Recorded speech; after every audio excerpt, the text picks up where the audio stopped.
Well, good afternoon, good evening, and welcome to Google Chicago. Anybody's first visit here? Well, welcome. And for those of you who've been here, welcome back. It's always a pleasure and a privilege to have you join us for exciting events like this. Before we get started, I would like to acknowledge a couple of our elected officials who are joining us here today. So we have two state senators with us, Dan Biss is here with us, as well as Mike Frericks. And we have two county commissioners. We have John Fritchie and Bridget Gaynor here with us today. So thank you to the four of you for joining us today. This is an exciting event. This is the second in this series that we've done. The last one we did with David Axelrod was a great success, and so we're pleased and privileged to bring a second in the series back with a very illustrious panel today. But I will now turn it over to Marcia Hale, who's the president of Building America's Future, and Marcia will introduce the panel. Round of applause for Marcia, please. Yeah, Marcia. Thank you very much, and we're very happy to be doing this with the Institute of Politics and to be here at Google especially. It sends a great message. We at Building America's Future go all around the country trying to talk to people about why it's really necessary to build and rebuild our infrastructure, but it is really important to talk about the future and what it means, and I think being here at Google helps us with that message going forward. So we appreciate it, and thank you very much. I know we will have a really lively discussion today because we have three really lively people and a great moderator. So I'm just going to give you a quick thumbnail of each of them, and then we'll let our moderator take over. Jackie Combs has been a national correspondent focusing on fiscal and economic policy for the New York Times since 2008. Before that, she had an 18-year career with the Wall Street Journal, and she had the most coveted Wall Street Journal job of writing the Washington Wire column for a very long time, which is probably one of the very first things read in Washington for quite some time. Jackie is a native of Toledo with a bachelor's degree in journalism and a master's degree from Northwestern. She received the Gerald R. Ford Journalism Prize for reporting on the presidency in 2005. Governor Ed Rendell has served in public office for 24 years and been a public servant for 34 years. He served 2 terms as governor of Pennsylvania and 2 terms as mayor of Philadelphia. He balanced the budget in Philadelphia, and no less than the New York Times called it the Philadelphia's Renaissance, the most stunning turnaround in recent urban history. Governor Rendell is also the author of his first book, A Nation of Wusses, How America's Leaders Lost the Guts to Make Us Great. He chronicles his career with great candor and talks about American leadership. So he is one of our more candid speakers in Washington and across the country. Earlier this year, we were so pleased to add Ray LaHood as a co-chair of Building America's Future. We could not have found a better person to help us make this case about why it's so important to continue to invest in the country. Secretary LaHood was the 16th department head at 16th Department of Treasury, Department of Transportation Secretary, sorry. Yeah, Treasury. Can I quote you? Yeah. And he served in Congress, as all of you know, from Illinois, from the 18th District. And then to our mayor. As you all know, he's the 55th mayor of Chicago. He is an ardent supporter of the city wherever he goes. He has managed to spend an enormous amount of time and effort and thought on revitalizing Chicago's infrastructure in many ways, and to help make this an even greater city to both work and live in. So with that, I will turn you over to Jackie and these 3 people who know each other very well, too. Yeah, and I just know they're going to haze me. So be nice. One of the odd memories I have after all these years, Marcia mentioned I went to Northwestern Graduate School, and the fall quarter was downtown here around East Wacker in Michigan. The very first lecture we had was a professor, old Chicago newsman, George Heitz. And in that first lecture, he tells us, sort of just right out of The Graduate, he said, if there's one word I want you to know, it's infrastructure. And I thought, this class is going to be something. And he gave us a tour as a primer. We went around Chicago, and he pointed out real-life examples of infrastructure. So fast forward here 30-some years later. Why did I have to say how many years? And then, so my life has been interrupted repeatedly, covering the White House and Congress by budget crises. And so this year there's supposed to be a lull, except that in the absence of a budget crisis, we have an infrastructure crisis, in that by August, the Highway Trust Fund is supposed to run out of money. And so we've got 3 people here that can both tell us in the short term what's going to happen, how it's going to be resolved, but then looking to the future, what we need to do as a country. So, and it's in about 32 minutes, I will quit asking questions, and so you all can prepare to ask some and identify yourself when you get the mic. Okay, so to start here, what is going to happen between now and August? Mr. LaHood, Secretary LaHood, since you just left the administration not that long ago, and will there, if they do go broke, what are the repercussions? Well, I'm delighted to be here with these 3 very good friends, and I love Chicago. Ed and I had a chance to be at the University of Chicago today at the Institute of Politics, which is a great, great institute, and have some interaction. What's going to happen is that things are going to come to a standstill. We're on our way headed into a dead end. Unless the Congress replenishes the Highway Trust Fund, there will be no money at the end of August. And unless they pass a transportation bill, the bill runs out at the end of September. Now, the MAP 21 bill wasn't particularly good. It was only a 2-year bill, didn't provide much certainty for anybody. It did uptick the TIFIA loan program, which the mayor has taken full advantage of and promoted around the country, and certainly in Washington. We're in a mess in America. I don't have to tell any of you, this is the most brutal winter that we've experienced in the country. And I don't have to tell any of you about roads and bridges. The mayor, the governor, every governor needs money to fix up infrastructure. And I know a lot of the mayor's efforts have been to attract businesses to come to Chicago. The number one attraction is not your great mayor or the wonderful people, it's whether you have the infrastructure. Without it, you don't attract anybody. And that's why Rahm has spent almost his entire 3 years working on really bolstering and boosting and increasing funding for infrastructure. That's the way you attract young people to the city. That's the way you attract businesses. And America is in a mess. We are so far behind, and we'll continue to be behind unless we make these investments. We need the people to get fired up and to send a message. We need a transportation bill that has a vision, that has certainty. We need the Congress to increase the gas tax so that we have a pot of money, the same pot of money that built the interstate, the same pot of money that built America. And that's, without it, we are sunk. What's going to happen in Chicago if they don't come to a resolution? Comes to a stop. No, well, here's what I think. It runs out of money in September. It's 2 months before an election. They're going to punt it all the way to the lame duck. Basically, so if you think they're going to let it, I don't believe they'll let it go. I think they'll figure out the funding for 2 months or 3 months to get you to the end of the year.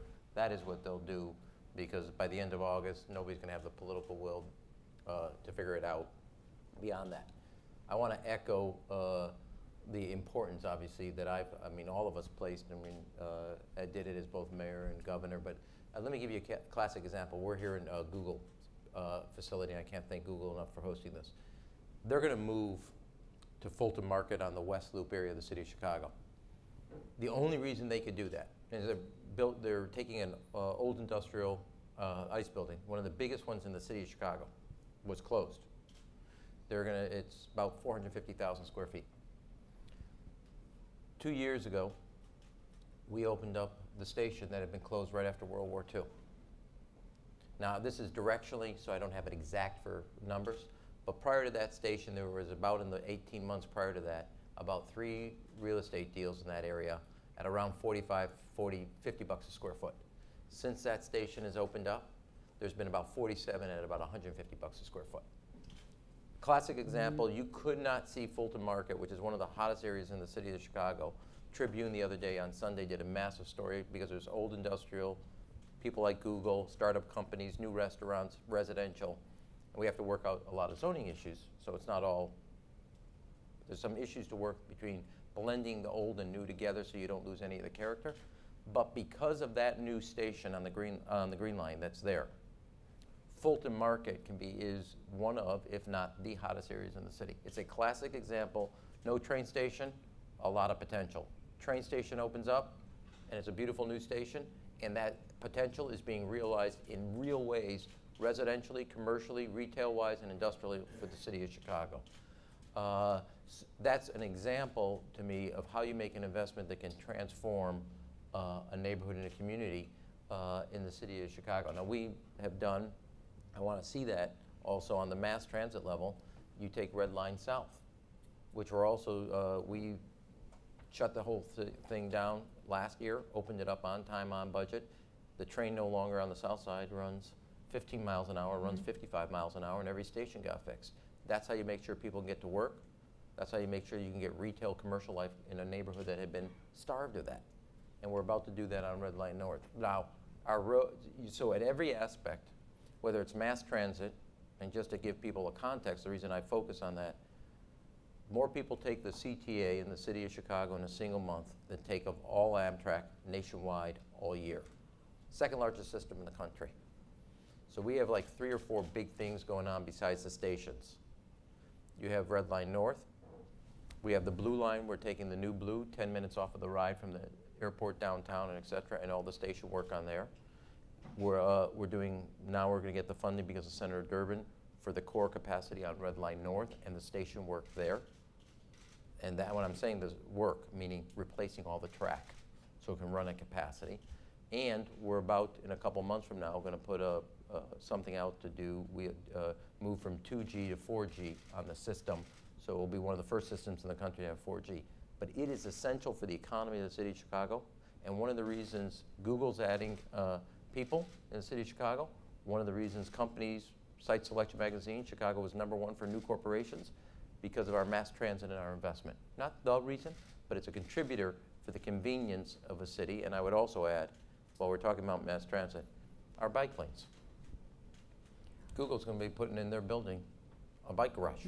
So bike lanes and the capacity for bike transportation is key as part of your modern transportation system. But they'll figure it out in the lame duck, and nobody's going to show their hand until that's over. Right, so they punt, and you don't have a resolution. That's the only thing Washington's gotten good at, punting. Right. They have right. really fine-tuned the punting exercise. So more broadly, is Washington even capable anymore of resolving the infrastructure needs of this country? And you pointed out all the benefits to Chicago of some of these things, and Pennsylvania. Yeah. Is it now becoming a state and local responsibility, working with the private sector? Well, it can't be. If we're ever going to do infrastructure seriously in this country, we need to do essentially what every one of the G20 nations has done in the last 15 years. We need a long-term infrastructure revitalization program. Not just transportation, but broadband, the electrical grid, ports, airports, everything else that goes into water and sewer systems, everything that goes into having a first-class infrastructure. President Obama in his State of the Union made a great point. He said, in the new global economy, world-class jobs follow world-class infrastructure. And that's absolutely correct. Rahm gave you some great examples of that. But this is pathetic to watch. Pathetic because they can't even kick the can down the road very far. And I don't believe, I hate to be a pessimist, but I don't believe we'll get anything done in the lame duck significantly. because everyone is scared to death in Washington of raising revenue. And until we understand that there's a difference between investment and spending, we are never going to get off the shot, and we are going to become a second-class economic power. Infrastructure affects our public safety. How many bridges have to collapse before we do something? It affects our quality of life. Do you want to be stuck in growing and growing transportation backlogs and chokes? It affects our economy. We can't continue to compete around the world if it takes longer to get from the western edge of the Chicago freight line to rail lines to the eastern edge, longer than it takes to get from LA to Chicago. Fortunately, Governor Quinn seems to be investing in something that will significantly reduce that time. But as long as we've got this type of infrastructure, we can't compete. And lastly, at a time when the economy still hasn't surged back, and every politician talks about middle-class jobs, if we had a $2 trillion over 10-year infrastructure investment program, you might say that's a lot of money. Japan did $1 trillion in 5 years. It's a nation 1/5 the size of us. If we had a $2 trillion, that's additional money, $200 billion a year, using the U.S. Department of Transportation figure, that would produce 5 million jobs. Jobs for truckers, jobs for constructors, road builders, et cetera, painters, jobs that could be held by people without college education that pay $60,000, $70,000 a year. Talk about middle-class jobs. It's time for us to do something other than talk. Congress is a disgrace. The president's infrastructure proposal for the next generation of transportation bill is a good one, but the president has no funding mechanism. To say we're going to fund it from savings from the war, I think savings from the war have been spent about 11 times so far by the. We've got to face up to it. We've got to raise the gas tax. Ray is right. We've got to index it to inflation. We've got to, in addition to that, we've got to start working on vehicles mile traveled, because the gas tax will be less and less every year for good reasons, for reasons we should be happy about. We've got to find a way to get the private sector in full bore, raise the TIFIA funds, remove the cap on private activity bonds, start letting states toll interstates, because you need those tolls to get a rate of return for private investment. And to your question, Jackie, states and local government and private can't do it alone. Let me just give you one example. Pennsylvania, when I became governor, led the nation in structurally deficient bridges. We had 6,600. Because I was willing to spend $500 million in a bond issue for bridges, because of the stimulus program, we reduced that by 2,500 bridges. Never has any state ever done anything close to that in repairing structurally deficient bridges. But we still have 4,100. Of those 4,100, 10 could be tolled. 10. And those 10 could be tolled, and of course then you'd get private sector involvement, because the private sector only wants to do something when there's a return on their investment, which makes sense. The other 4,090 would have to be paid for by state and local government, and they can't afford it without federal input. Yeah, I mean, can I say, underscore something? I mean, we've tried a lot of different things here locally, but the idea that you're going to get from where you are to where you need to be, on any, whether it's a gold standard or silver or bronze, without the federal government is not even in the cards. Ludicrous. You can't do it. The federal government has to be a player, and they have to be involved. Specifically, while there are other infrastructure needs, and I do agree with you on broadband, on schools, et cetera, but specifically on the transportation side. So whether it's an airport, whether it runs on runways, roads, or rail, you need a federal government that's actively involved in the funding mechanisms. So you all have suggested a couple questions to me. One, and you all were in office at the time of the Great Recession, when the economy was near collapse. Why I'm pessimistic now, I mean, you've all laid out the case for why we need this, but what makes me pessimistic is that in January 2009, when we lost 850,000 jobs in a single month, there was infrastructure money, a lot of it, in the stimulus package. And then the president subsequently had his American Jobs Act in 2011, which called for a big chunk, more infrastructure money. But there was no consensus in Washington to do it, and at a time when the need was there for jobs and borrowing costs, interest rates were zero. missed opportunity. If Yeah. they couldn't do it then and wouldn't do it then, where is the consensus in Washington to do anything significant now? Well, I think stimulus was basically a success. They didn't get credit for it, they got outspun, but it basically did what it's supposed to do. It developed a bridge for the economy until the economy started to come back. I think it was very successful. But a mistake was made. First, they gave a tax cut, the working American tax cut, that no one in America knows they got. If you stopped 1,000 people in Chicago and asked them, did you get a tax cut from the Obama stimulus plan? I think 2 might say yes, and they probably work for the federal government. But the biggest mistake we made is limiting the infrastructure in an $850 billion bill to $48 billion. We should have tripled or quadrupled the infrastructure then, because as you said, Jackie, the will was there. And there were Republicans and Democrats who were looking to produce jobs, and that would have produced jobs significantly. Ed, can I Well, why I think we've got a chance to do that is because everything is falling apart, and you need leadership. I'm going to be the contrarian because I'm not that I am Jewish, so I'm not eternally optimistic. But on a serious note, I would be slightly different than being totally negative. That Washington has problems. I don't think that's a revelation. You shouldn't break into live news. Mayor predicts Washington has problems. But I do think they'll kick the can, and I do believe they'll actually. There has been a greater awareness, and I would say this, the difference between now and then, we had a stimulus bill was part of an economic crisis, we produced something.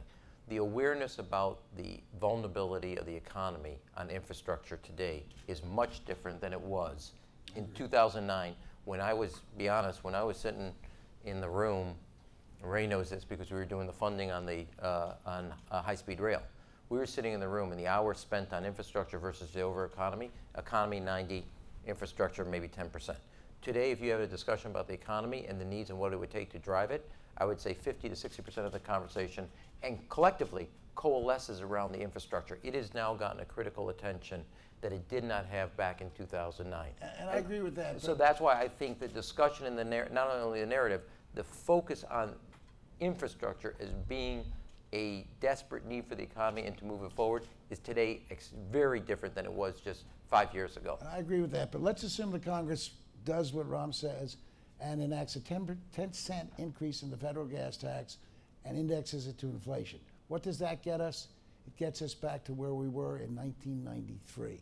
It is not going to solve our problems. It is not enough money to give us a first-class competitive infrastructure. It is not enough money to repair those 4,100 structurally deficient bridges in Pennsylvania, no matter what the state does.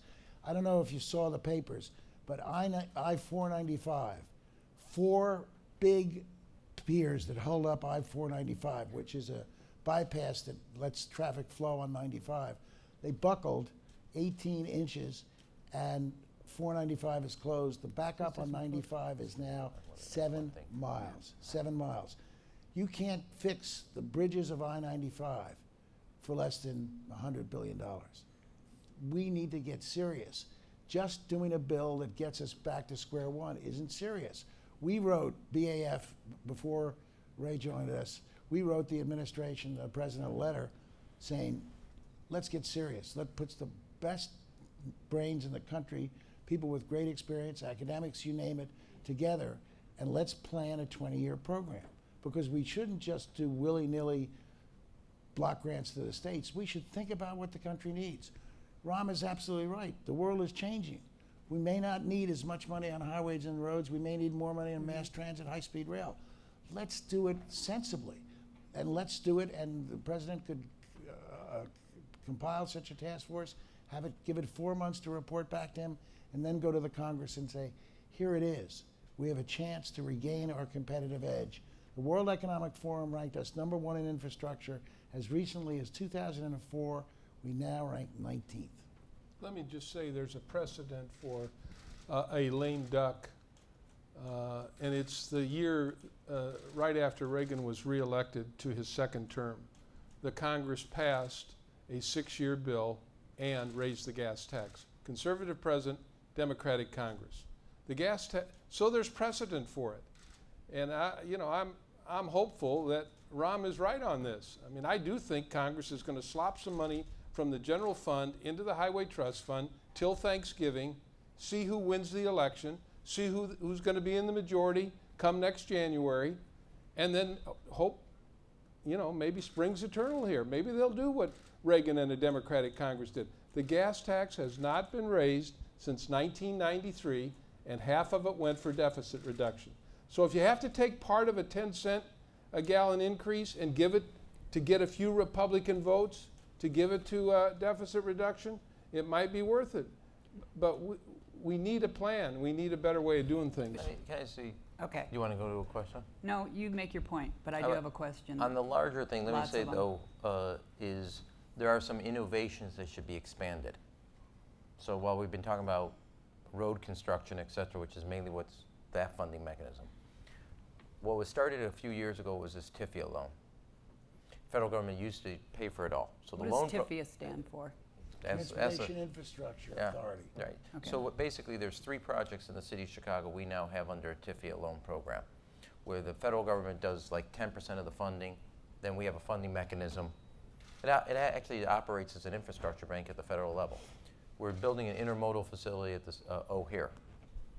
Big facility for car rental, so they'll all be consolidated, distant parking, a people mover.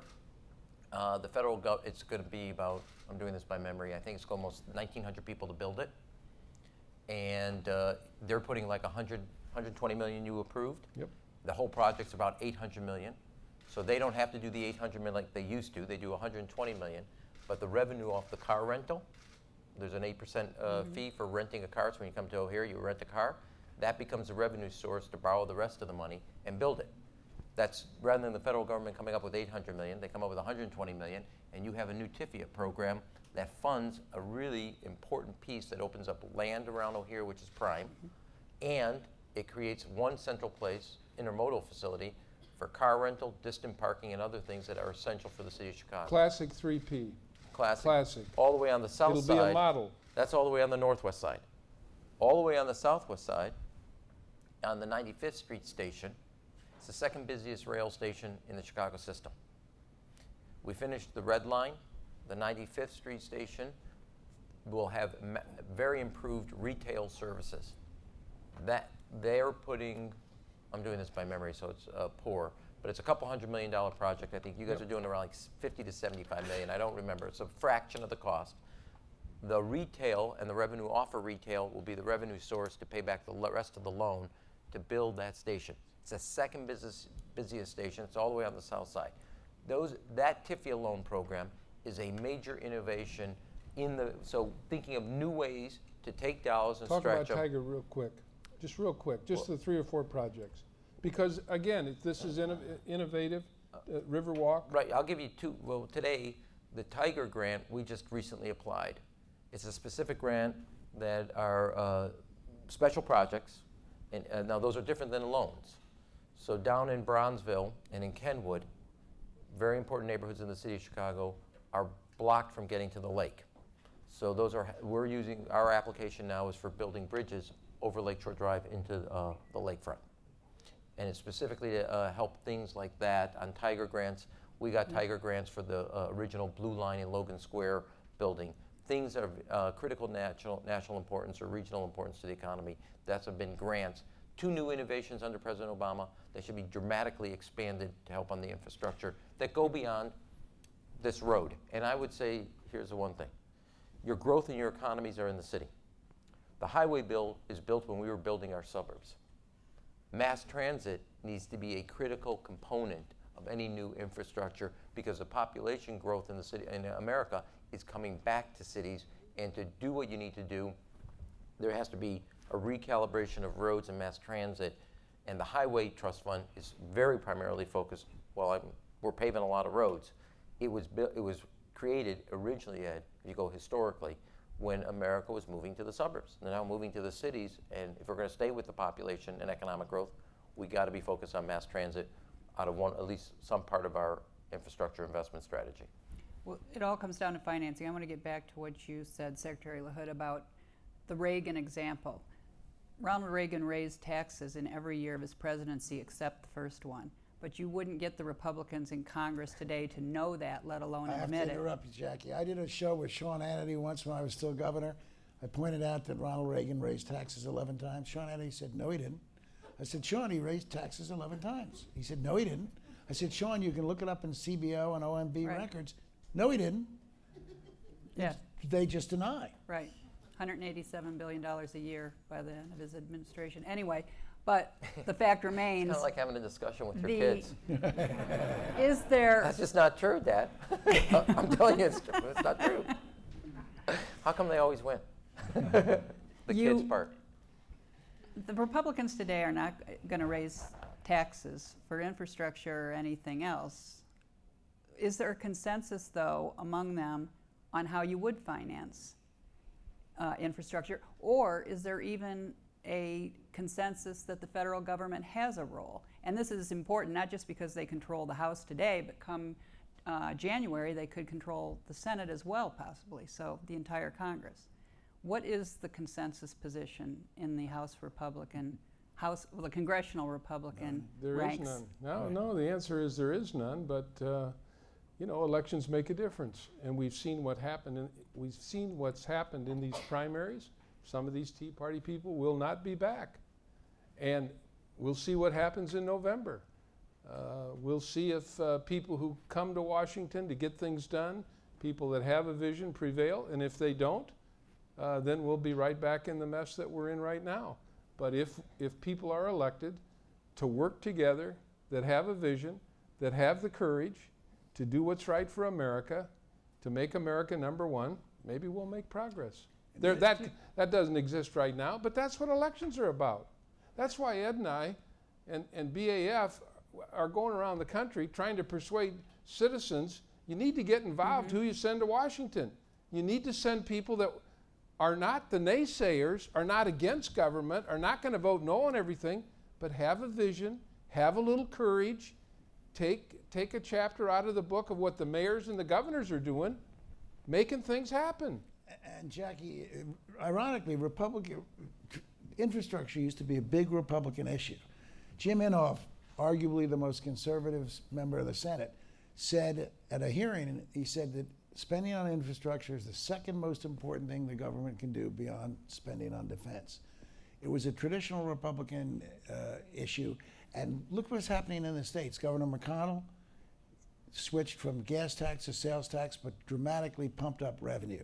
Governor Corbett, we just passed a liquid fuels tax, which over 5 years will add 32 cents to our gas tax, but will produce $2.5 billion for transportation above what we're spending, including $500 million for mass transit.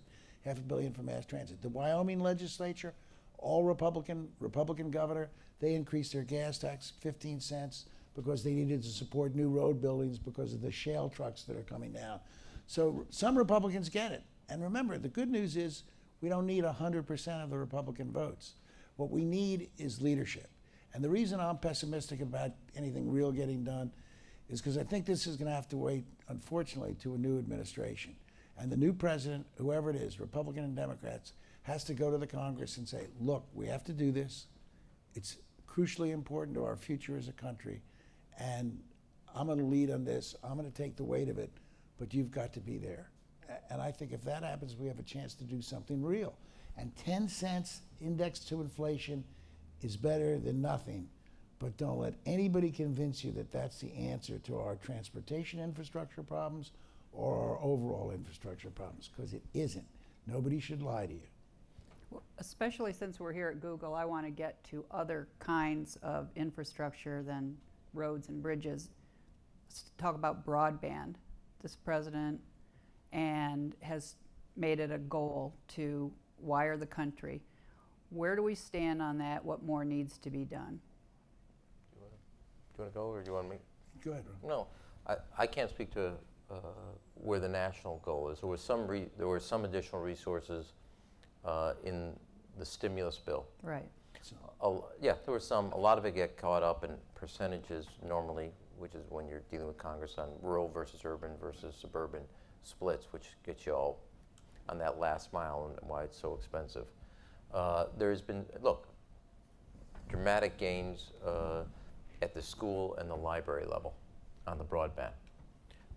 That is where you probably will have, if you look across the country and you, okay, by sector or by region, I would say on sector, the dramatic gains have been in the broadband capacity, Wi-Fi capacity of your schools and your libraries. That I can speak specifically to the city of Chicago. And the president deserves credit for that. Right, and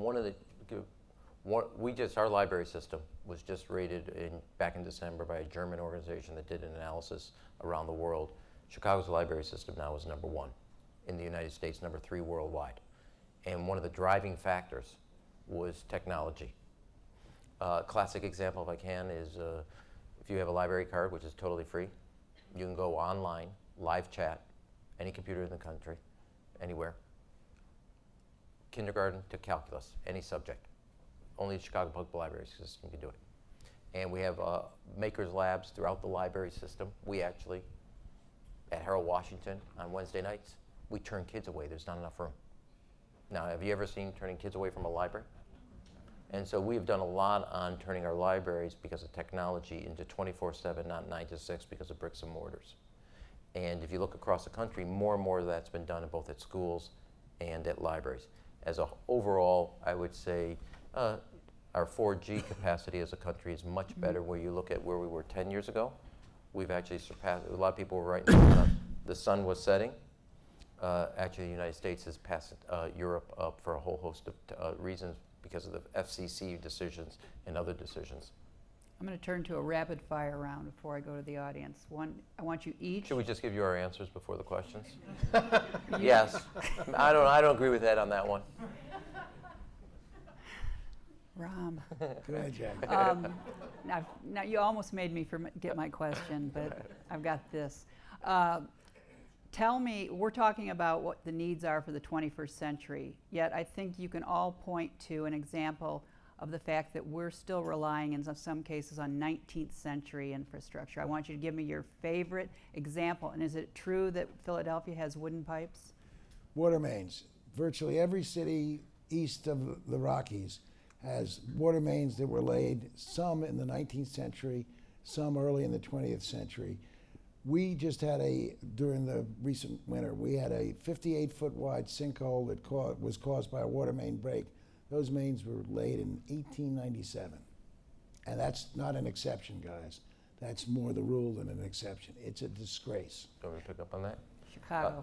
Well, one of my first budgets I presented, and we now have one of the largest water infrastructure investments in the country, $4.8 billion over a decade.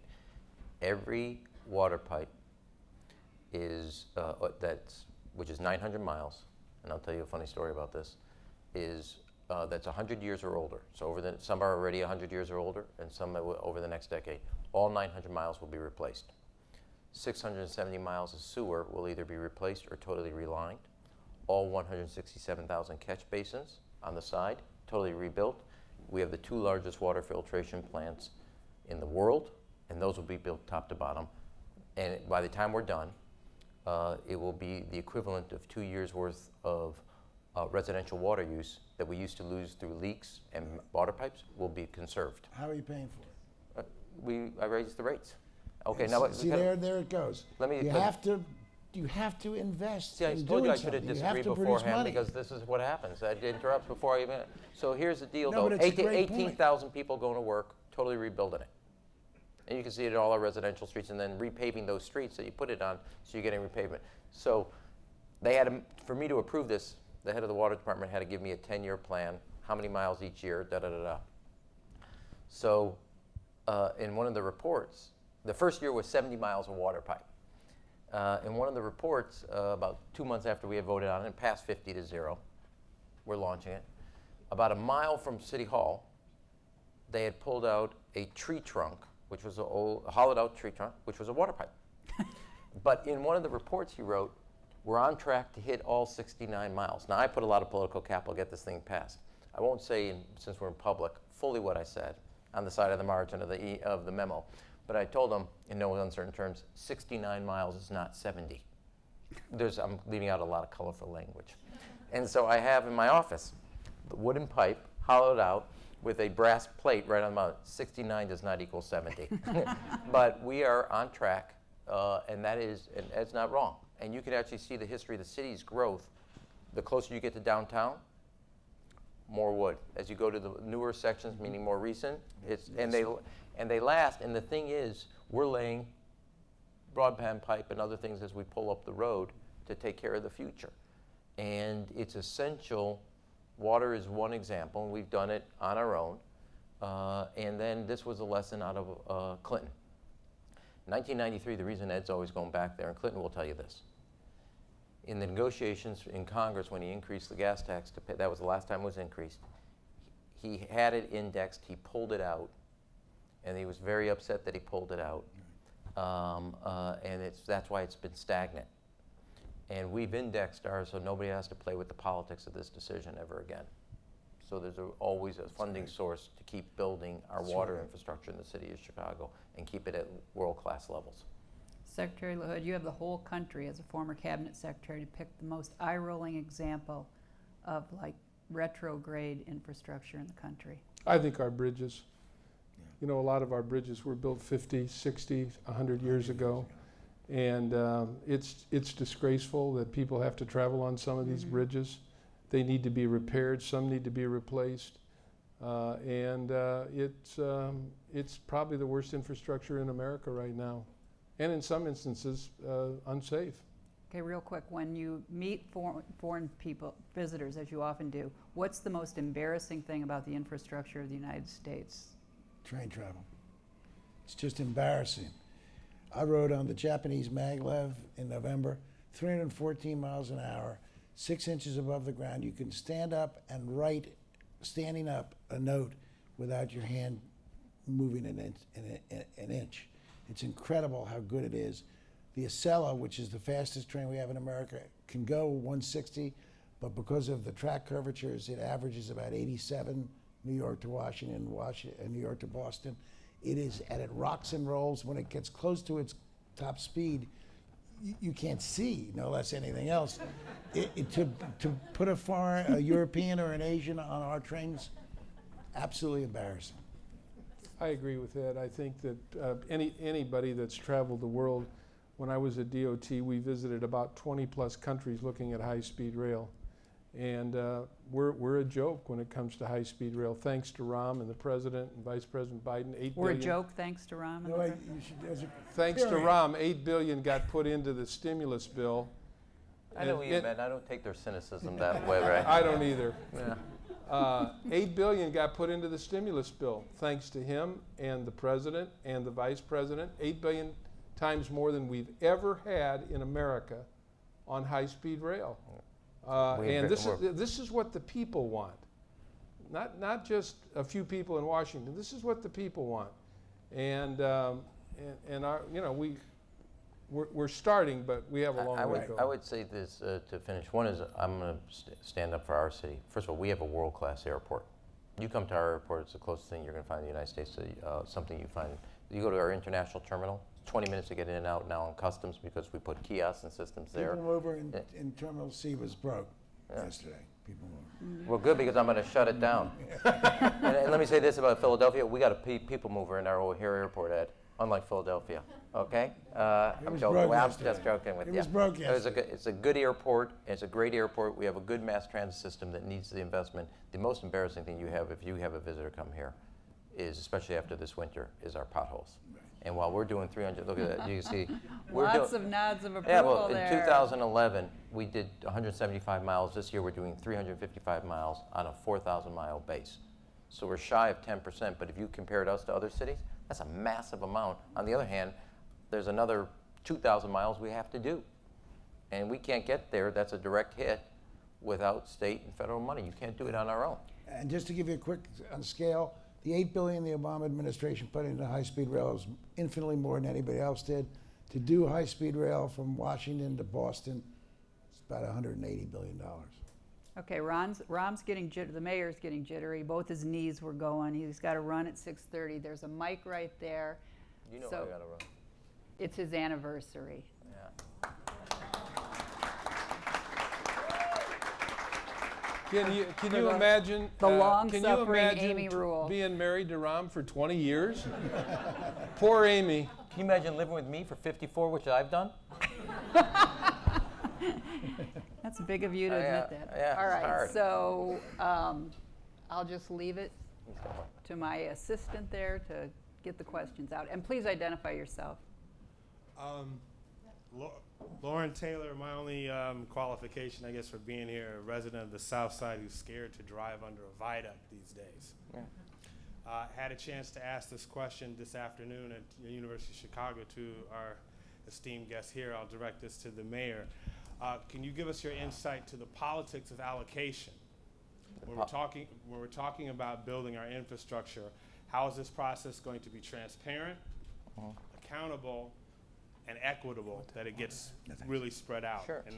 And I guess if you guys want to add anything that you said this Well, afternoon. it's on the same way that I would say that the first line, the major line we did on mass transit, was a red line south. One of the biggest systems, and we're not done. If you take the red line, it was about, of the entire red line project, which is just shy of $1 billion, this first 450 billion of it was on the red line south. 450 million was on the red line south.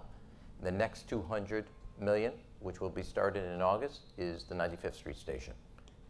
That's full up there, fully transparent, and we haven't even yet got the funding yet, which is what we're working on for the core capacity for Red Line North, if you want to look at it from a disparity or how you allocate resources. The viaducts, if you go through the whole viaduct structure, a lot of that is Norfolk Southern, other rail lines that are owned by the private sector, not public sector. So the fixing up, while some of it is public sector, without going line by line with you, a lot of that viaduct work has to come from the trains and the companies themselves and the working. What Ray referred to obliquely earlier was the CREATE system that the governor, the mayor, the federal government, the private sector, is our systems on our rail are too intertwined between commercial, meaning cargo, and commuter.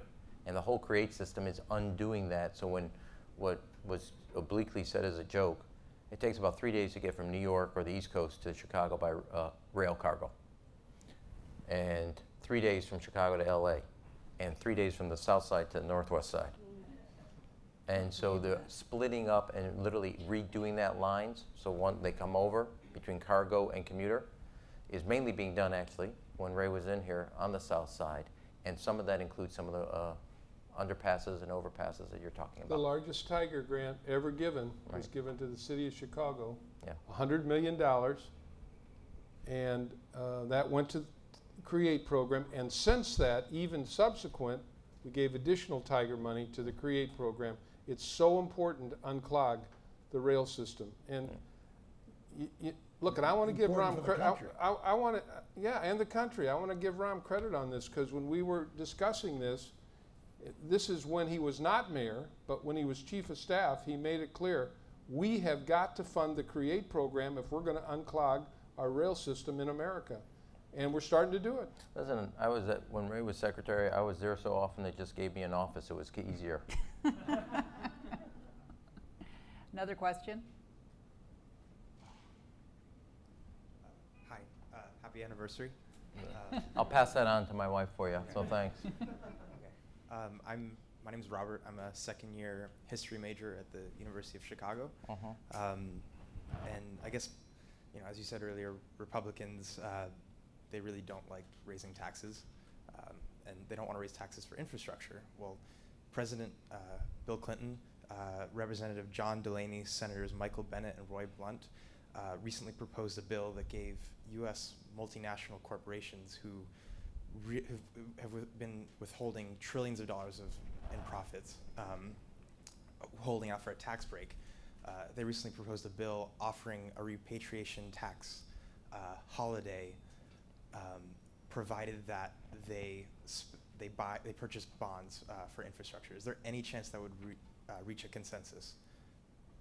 That legislation is not going to pass. I've actually met with Congressman Delaney about his bill. He's a very serious legislator from Maryland, and he's very serious about really trying to find a fix. But he's swimming upstream right now on that fix. And why? Well, because I can answer that because Democrats think that that's letting them off the hook because they invest in bonds, they get a return on it. and what we're saying is they owe those taxes to the federal government. Why are we letting them invest and get a return on it rather than just directly putting them into repaying the federal government? However, I actually think the Delaney bill is a good bill, and I would do it. The problem is, it's a one-timer. It's a one-timer. It's like plugging a hole in an operating budget by selling an asset. We have to fix this as a country forever. Forever. And there's only one way to really do it, and that's to get a federal capital budget. Every governmental entity in this country, city, state, county, have capital budgets so that long-term investments don't compete with short-term needs like getting heating oil for senior citizens who don't have the money for it. It's the only way to do this. We need a federal capital budget. President Clinton compiled a task force on a federal capital budget. It was John Corzine and Kathleen Brown, who was then the treasurer of California. They were about to recommend a federal capital budget, and then Treasury killed it. Yeah, one question right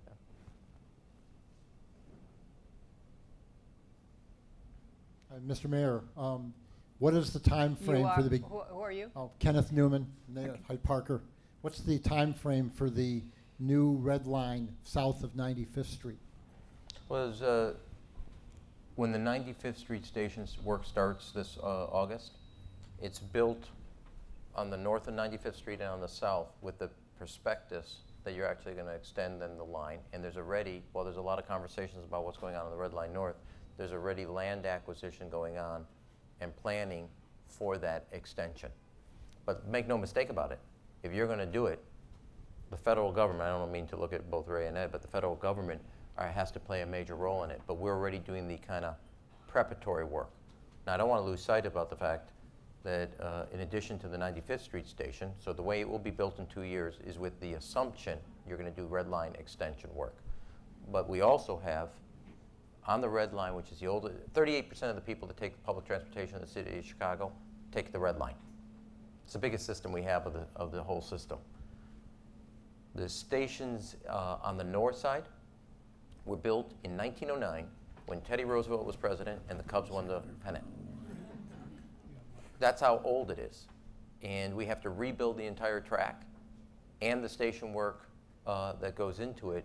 So, and it has a density level in certain areas, like around Lawrence, Argyle, etc., that's greater than New York from a population and usage. And we can't postpone this work. So there's both Red Line North work going on. There'll be the 95th Street station, which will be one of the, it's the second busiest stations, like $200+ million work there. And simultaneously, every weekend, as you know, over the next 4 years, we're rebuilding the Blue Line to take 10 minutes off the ride from the airport to downtown, downtown to the airport, and everything between, and new station work throughout the system. So that's the major work right now, not counting the buses and new trains that are coming online. Right now that's going on in the system. That's about a 5-year before. Well, I don't want to say, you say 5 years, then somebody's going to hang it if you hang your head on if it goes to 6. The first step of that process is starting this August. Rebuild the 95th Street station, which is the last stop, and doing it in a way which is architecturally designed for the last leg of that piece to go, which is the extension part. Jackie, And the land is already going on. before the mayor goes, I want to say you Chicagoans are very, very lucky to have a mayor and a governor and a Republican senator, Senator Kirk, who aren't afraid to put their money where their mouth is, invest in infrastructure, invest in growth, and keep pushing the envelope. And a senior senator, Senator Durbin. And Senator Durbin, if we had politicians like that across the board in Washington, Republicans and Democrats, we could solve this issue. No ifs, ands, and buts about it. Keep investing. If this country stops, name me one company, private company, that grew successful in America that didn't invest in its own growth. Can I say We have to do the same thing. one thing why this is essential for Chicago? I always refer to us as the inland port of America. We have the best connected airport in America. You can't imagine our economy if O'Hare wasn't here. A third of, or just shy of a third of America's rail cargo comes through the city of Chicago. We have the second largest mass transit system in America, and that's also equivalent for type of traffic that comes in and out of our roads, not just in our city, but interstate, et cetera. So as a city and as a state and as a regional economy, what we invest in our roads, our airports, our mass transit system, our rail capacity, is essential for the economic well-being of our economy. And as it declines, the investments, whether they're federal or state or however, or held stagnant, we are not going to grow economically at the potential we can grow. While every area of the economy in the world are dependent on a modern infrastructure, no city, because of our geography, is more dependent on the infrastructure and the investment in the capacity of that infrastructure than the city of Chicago. And so it's, this is my 1 second on kind of the context of this. It's true for the United States as a whole, but given where we are physically in the United States, and given our historic dependence on a 21st century airport, a 21st century mass transit system, and upgrades to our rail, cargo, and our roads, our economy's well-being really, unlike, I don't mean to pick, unlike in Indianapolis, really depend on whether the federal government is going to get its act together and make the investments so we can grow as an economy to the capacity we are really are capable of and can achieve. Is there one more question? All right, I think you all are on Amy Rule's side. No. Oh, there was? He went right there, man. Okay. Had the light in my eye there. Just saying, I'll let you know. David Cameron, Northwestern University. Help me with the politics, not the theoretical politics of this. I thought that the whole role of a representative was to bring bacon back home. And infrastructure. Well, they're all kosher now, so don't worry about it. But infrastructure, there's a piece of it for every member of Congress to bring back home.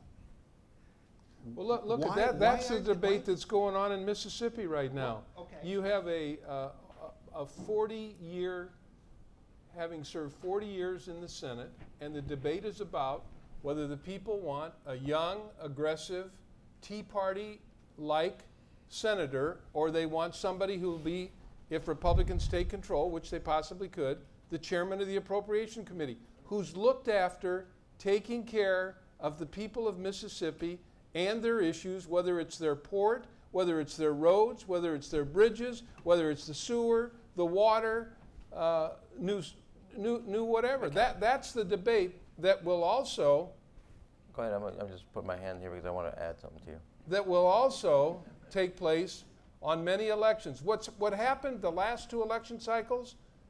In some areas, in some districts, in some states, people elected people to Washington, either Senate or House, that don't believe in government, that will vote no on everything, that are against everything, and will try and stop everything, including shutting down the government. Now, elections make a difference. And Mississippi is going to be a real test case for whether people want somebody with experience who wants to get things done, or somebody who's going to go there, doesn't believe in the levers of government, doesn't believe in voting for things that help people solve their problems. And that's where we're at right now. I actually think the way you have phrased your question is where the answer is. Because people brought home bacon, it looked like it was actually it didn't have an economic value. It actually had too many bridges to nowhere that then colored the whole system. Right. Were there people that abused it in Congress? Absolutely.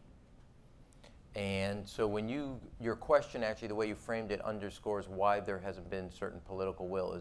Now the truth is, they're outliers. The bridges to nowhere, the kind of roads that really didn't matter. There are examples, and no disrespect to those in the media that are in the room. They then take those and they color an entire system as if it was like that, which is not true. And then the few examples became the way in which they undermined the entire mission of either the interstate system, the highway system, the road transportation system. Was there senators and were there congressmen that did things and funded things that had a particular interest to them, like real estate they held and then improved the value of the real estate? Absolutely. People abused it, it became bacon, and it became a connotation that was negative. 98% of it was exactly good public policy and exactly the right thing to do, and the 2% or the 1% that became really bad became characterizations, and it says bring the bacon home, and then it looked like it was really, these guys were self-dealing from the bottom of the deck. And that's an important point because it creates a paradox. In transportation referendums in states and localities, Last year, 91% passed. They all call for either increased taxes, increased tolling, increased borrowing. Even in the 2010 election, 61% of them passed in the most anti-spending election in our lifetime. And yet, people are against raising the federal gas tax 43 to 57 because they don't want that money to go into the vast pit because they've heard those bad examples.